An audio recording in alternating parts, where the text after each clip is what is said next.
வணக்கம். இந்த விளக்கத் தொகுப்பிற்கு உங்களை அன்போடு வரவேற்கிறேன். இன்னைக்கு நாம ரொம்பவே சுவாரஸ்யமான, காலத்தால் அழியாத ஒரு பழங்கால ஞானத்தை அலசப் போறோம். நீதிமொழிகள் அதிகாரம் 27ல இருக்கிற நடைமுறை உண்மைகளை நம்ம இன்றைய மாடர்ன் லைஃப்க்கு ஏத்த ஒரு தெளிவான வழிகாட்டியா பார்க்க போறோம். இது ஏதோ ரொம்ப பழமையான போர் அடிக்கிற தத்துவம்னு நினைச்சிட வேண்டாம். இன்னைக்கு நம்ம குடும்பம், நட்பு, வேலை, மனநலம்னு எல்லாத்துலயும் தினசரி நடக்கிற உண்மையான சம்பவங்களோட நேரடி பிரதிபலிப்பு தான் இது. சரி, நாம நேரடியாவே விஷயத்துக்குள்ள போயிடலாம். நம்ம எல்லாரையுமே கொஞ்சம் ஆழமா சிந்திக்க வைக்கிற ஒரு சின்ன கேள்வியோட ஆரம்பிக்கலாம். நாளைக்கு என்ன நடக்கும் நம்ம யாருக்காவது உண்மையிலே தெரியுமா? பல நேரங்கள்ல நாளைக்கு அப்படி செஞ்சிருவேன், இப்படி சாதிச்சிருவேன்னு ரொம்ப பெருமையா நாம பிளான் பண்ணுவோம். ஆனா எந்த எதிர்பார்ப்பும் இல்லாதவங்களுக்கு திடீர்னு பெரிய ஆசீர்வாதங்கள் கிடைக்கிறதையும், பெரிய பெரிய திட்டங்களோட இருந்தவங்களுக்கு எதிர்பாராத இழப்புகள் நடக்கிறதையும் நாம அன்றாடம் பார்த்துக்கிட்டு தானே இருக்கோம். எதிர்காலம்ங்கிறது முழுமையா நம்ம கைகள்ல இல்ல. அதனால நாளைய பத்தி தற்பெருமை பேசாம இன்னைக்கு நம்ம கிடைச்சிருக்கிற இந்த நாளை ஒரு அருமையான வரமா ஏத்துக்கிட்டு வாழ தொடங்குறது தான் ரொம்பவே சரியான ஆரம்பம். இந்த அதிகாரத்துல சொல்லப்பட்டிருக்கிற 21 ஆழமான வாழ்க்கை உண்மைகளை ரொம்ப ஈஸியா புரிஞ்சுக்க அத நாம 4 சின்ன பகுதிகளா பிரிச்சிருக்கோம். 1. சுய கட்டுப்பாடும் உள்ளத்தின் நிலையும். 2. உண்மையான உறவுகளின் மகத்துவம். 3. உழைப்பு மற்றும் பொறுப்புணர்வு. கடைசியா 4வது மெய்யான ஞானத்தின் இலக்கணம். வாங்க ஒவ்வொன்னா பார்க்கலாம். இப்போ நாம முதல் பகுதிக்குள்ள போகலாம். சுய கட்டுப்பாடும் உள்ளத்தின் நிலையும். நம்ம சொந்த மனசையும் இதயத்தையும் கண்ட்ரோல் பண்றது எவ்ளோ பெரிய சக்தி வாய்ந்த விஷயம்னு இதுல நாம பார்க்க போறோம். நம்ம மனசுக்குள்ளேயே நம்ம சுமக்க கூடாத, கண்டிப்பா தவிர்க்க வேண்டிய 3 பெரிய பாரங்களை பத்தி இதுல எச்சரிச்சிருக்காங்க. முதல் விஷயம், கட்டுப்பாடற்ற கோபம். ஒரு நிமிஷம் முட்டாள்தனமான கோபத்துல பல வருஷ நட்பை இழந்தவங்களையும் நல்ல உறவுகளை முறிச்சுக்கிட்டவங்களையும் நம்ம பார்த்திருப்போம் இல்லையா? கோபம் ஒரு மிகப்பெரிய பாரம். 2வது, பொறாமை. இது கோபத்தை விட ரொம்ப ரொம்ப ஆபத்தானது. ஏன்னா சத்தமே இல்லாம நம்ம நிம்மதியை கொன்னு நம்ம மன அமைதியை மொத்தமா அழிச்சுடும். 3வது, தீராத பேராசை. மனித ஆசைகளுக்கு எல்லையே இல்ல. எவ்வளவு கிடைச்சாலும் பத்தலைங்கிற பேராசை இருந்தா வாழ்க்கையில ஒரு நாளும் உண்மையான திருப்தியே கிடைக்காது. இதை எவ்ளோ அழுப்புதமா சொல்லியிருக்காங்க பாருங்க. தண்ணியில எட்டி பார்த்தா நம்ம முகம் எப்படி தெளிவா தெரியுமோ அதே மாதிரிதான் நம்ம உண்மையான குணம் என்னங்கிறத நம்ம இதயம் அப்படியே உலகத்துக்கு காட்டி கொடுத்துடும். வெளியில நம்ம எவ்வளோதான் நல்லவங்களா நடிச்சாலும், மற்றவங்களுக்கு தெரியாம நம்ம செய்யற செயல்களும் நம்ம உள் மனநிலையும் தான் நம்ம நிஜமான கேரக்டர். இதயம் சரியா இருந்தா வாழ்க்கையும் சரியா இருக்கும். சிம்பிள். அப்படியே அடுத்த பகுதிக்கு வருவோம். உண்மையான உறவுகளின் மகத்துவம். நம்ம சுத்தி இருக்கிற மனிதர்களுடனான நம்ம உறவு எவ்வளோ ஆழமானது, அதோட மதிப்பென்னங்கிறத இதுல பார்க்கலாம். இங்கே ஒரு சுவாரஸ்யமான ஒப்பீட்டை கவனிங்க. நம்மள நாமனே புகழ்ந்துக்கிறது எப்பவுமே நல்லதில்ல. உண்மையான புகழ் மற்றவங்க கிட்ட இருந்து வரணும். அதே போல சில சமயம் நம்ம தப்புகளை நம்ம முகத்துக்கு நேரா நண்பர்கள் சுட்டி காட்டுவாங்க. அது கேட்க கொஞ்சம் கஷ்டமா கசப்பாதான் இருக்கும். ஆனா இனிமையான பொய்களை சொல்றவங்களை விட தப்ப சுட்டி காட்டி திருத்துற அந்த நேர்மையான கண்டிப்பு தான் நமக்கு ரொம்ப ரொம்ப அவசியம். அதுதான் உண்மையான அன்பு. நம்ம அன்றாட வாழ்க்கையில நம்மள சுத்தி இருக்கிற மனிதர்கள் எவ்வளவு முக்கியம் நினைச்சு பாருங்க. ஏதாவது ஒரு அவசரம்னா தூரத்துல இருக்கிற சொந்தக்காரங்களை விட பக்கத்துல இருக்கிற அண்டை வீட்டார்கள் தான் உடனே ஓடி வந்து உதவி செய்வாங்க. அப்புறம் தேவையில்லாம ஊர் சுத்துறதை விட்டுட்டு குடும்பத்துல சண்டை, குறை கூறுதல் இதையெல்லாம் தவிர்த்துட்டு அமைதியா காக்கறது ரொம்ப முக்கியம். குறிப்பா பெற்றோரை மதிச்சு ரொம்ப ஞானமா நடக்கிற பிள்ளைங்க அந்த குடும்பத்துக்கே ஒரு மிகப்பெரிய பெருமையை தேடி தருவாங்க. சமூக உறவுகளை பத்தி சொல்ற இந்த பிரபலமான உதாரணம் எனக்கு ரொம்பவே பிடிக்கும். இரும்பை வைத்து இரும்பை கூர்மையாக்குவது போல. அதே மாதிரிதாங்க நாமும். ஒரு நல்ல நண்பரோ நல்ல ஆசிரியரோ நம்ம கூட இருந்தாங்கன்னா அவங்க நம்ம நல்ல குணங்களை வளர்த்து நம்மள இன்னும் சிறந்த மனிதர்களா மாத்துவாங்க. ஒருத்தருக்கொருத்தர் உறுதுணையா இருக்கிறதுங்கிறது இதுதாங்க. இப்போ நாம 3வது பகுதிக்கு வந்தாச்சு. உழைப்பு, விவேகம் மற்றும் பொறுப்புணர்வு. நம்ம வேலை, பணம், அப்புறம் நம்ம அன்றாட முடிவுகளை எப்படி சரியா எடுக்கிறதுன்னு இதுல கத்துக்கலாம். உண்மையான மனநிறைவுனா என்ன தெரியுமா? வயிற நிரம்புனவனுக்கு தேன் கூட கசக்கும். ஆனா பசியோட இருக்கிறவனுக்கு கசப்பான விஷயம் கூட இனிமையா தெரியும் இல்லையா? இது எதை குறிக்குதுன்னா, திருப்தி இல்லாத ஒரு மனிதனுக்கு எவ்வளவு கிடைச்சாலும் போதாது. ஆனா உண்மையான மனநிறைவு இருக்கிறவங்க தங்கள்கிட்ட இருக்கிறத வச்சு சந்தோஷமா வாழ்வாங்க. செல்வம் சேர்ந்துகிட்டே இருந்தா மட்டும் மகிழ்ச்சி வந்து விடாதுங்க. உள்ளத்துல இருக்கிற திருப்தி தான் உண்மையான மகிழ்ச்சி. நம்ம அன்றாட வாழ்க்கையில வெற்றி பெற ரொம்ப பிராக்டிக்கலான சில விஷயங்களை இங்க சொல்லியிருக்காங்க. எந்த ஒரு முடிவா இருந்தாலும் தனியா எடுக்காம அனுபவம் இருக்கிறவங்க கிட்ட ஆலோசனை கேட்கறது பல ஆபத்துகளை தவிர்க்கும்.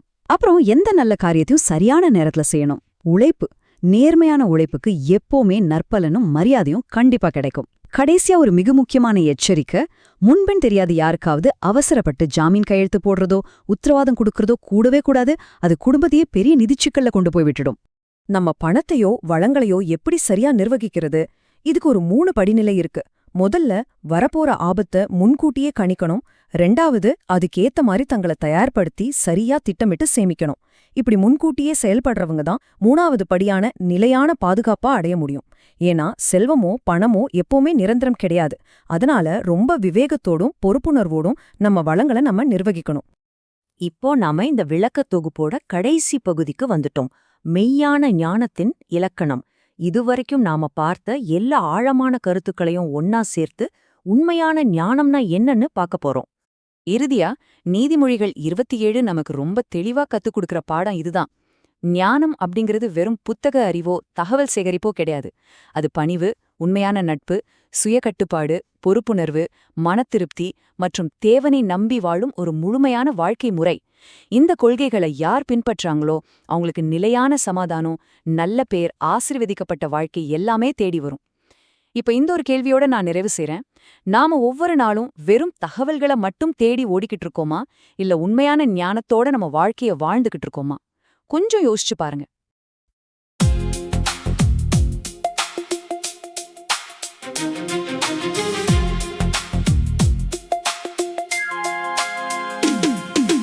இயேசுவின் ஞானம் ஒளியாகும், என் வாழ்வின் பாதை வழியாகும். அன்போடு தினமும் நடப்போ, ஆண்டவர் வார்த்தையில் நிலைப்போ.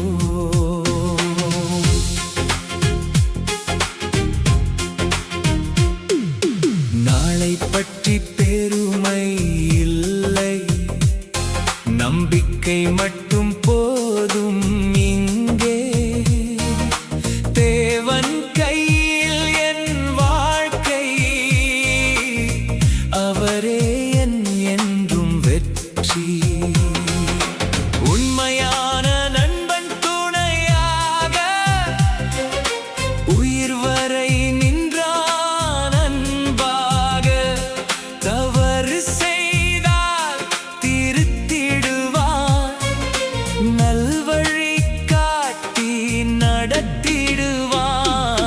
கோபம் வந்தால் அமைதி காப்போம், கருணை கொண்டு எல்லோரையும் நேசிப்போம். பொறாமை மனதில் இடம் பெறாது, பணிவின் பாதை இன்றும் மாறாது. இரும்பை இரும்பு கூர்மையாக்கும், நல்லோர் வாழ்வு நம்மை மாற்றும். தேவன் சொல்லும் ஞான வார்த்தை நம் இதயத்தில் என்றும் வாழ்க. இயேசுவின் ஞானம் ஒளியாகும், என் வாழ்வின் பாதை வழியாகும். அன்போடு தினமும் நடப்போம், ஆண்டவர் வார்த்தையில் நிலைப்போம்.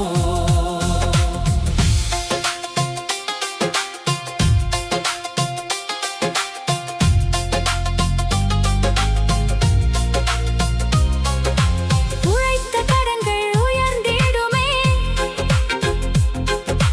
உண்மையின் விதைகள் விளைந்திடுமே. திருப்தி கொண்ட மனம் செல்வம், தேவன் தரும் நித்திய நன்மைதான். அன்பை விதைத்தால் அமைதி மலரும், ஆசீர்வாதம் வாழ்வில் நிரம்பும். தேவன் காட்டும் நேர்வழியில் நம் பயணம் என்றும் தொடரும். வாழ்க்கை முழுதும் அவர் கையில், வழிகாட்டும் மொழி அவர் வார்த்தையில். பயமின்றி முன்னே செல்வோம். பரலோக